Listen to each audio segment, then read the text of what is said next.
For the purpose of the interview, please could you introduce yourself, your organisation and your role within that organisation?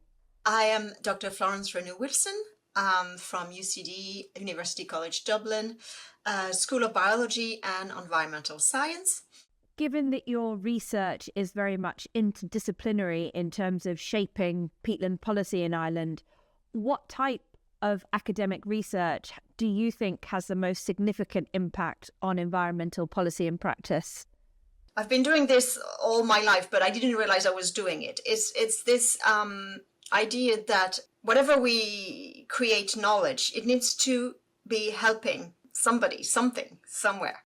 It's a new paradigm of knowledge co-production. So what is it? It's the idea that you are trying to not only find first the questions by communicating with stakeholders, of prioritizing what's important to them, and for that you need a constant flow of communication, obviously, and you need also long-term engagement and monitoring, and that's what has not been happening, because let's say a funding agency gives you money to research something and you have 3 years to do it. So this kind of a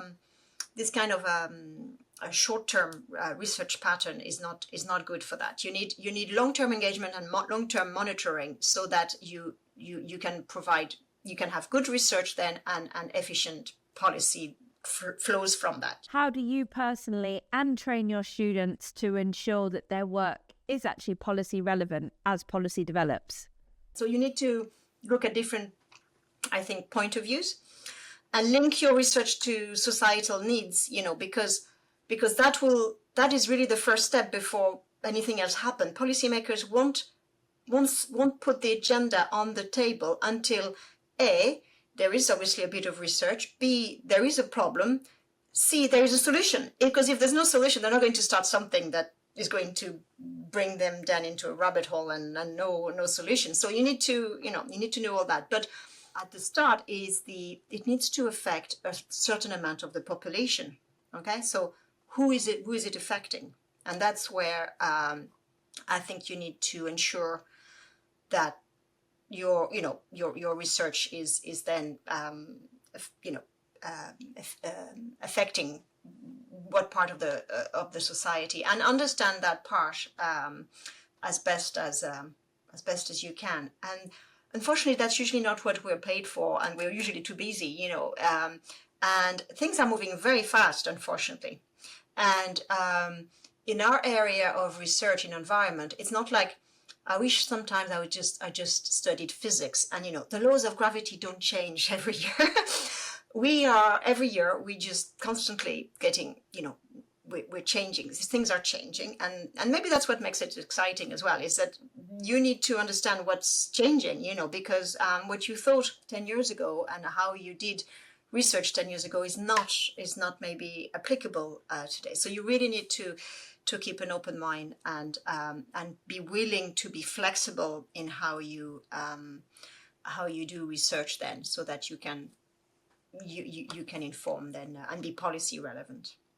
What advice would you give to academics looking to influence environmental policy through their research, and how to engage with government agencies if they are fresh to that engagement process? If they're looking to influence environmental policy, you need to understand that, as I said, you cannot have policy if it doesn't affect people. So the application of your research must have tangible impacts on people's lives. The policy folks and other, in fact, research funding agencies, what they want to know is how that research contributes to measurable impacts in stakeholders that are not academic at all. So you need to be cognizant of that and work on that.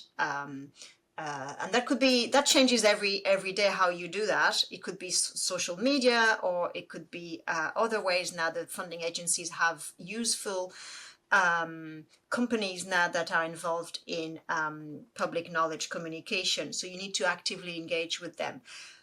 My only problem with that is, at the end of the day, between teaching, researching, and reapplying for funds. We really have no time for this. So this now is going back to the institutions themselves and trying to have the departments on one side, of the governmental agencies on one side, and the universities on the other side, to help us to do this, because we can't do all of this on by ourselves. We need to really get some help with that. Fantastic.